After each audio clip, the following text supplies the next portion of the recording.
everybody, welcome to my channel.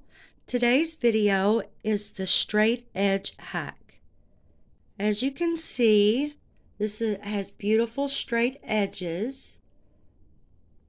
Looks super great, right?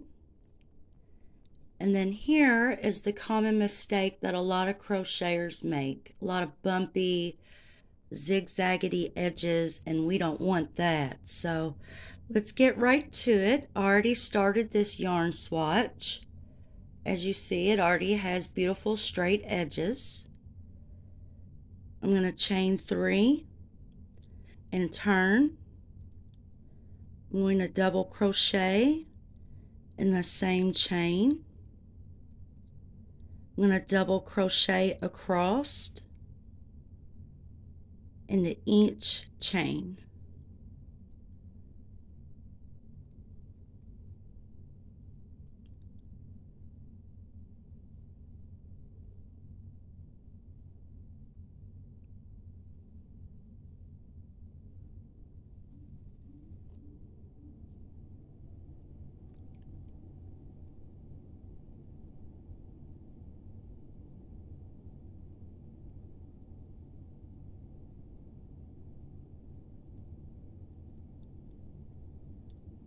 Okay, now here we are at our last chain.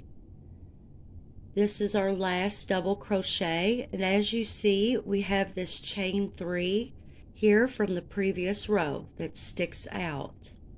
So what we will do is we will yarn over for the double crochet. We will go into that next chain. We will bring our hook over and we will insert it into that first loop of that top chain 3 chain. We will yarn over, pull through both, yarn over, and complete the double crochet. And that there is your double crochet straight edge hack. Thank you all. Bye-bye.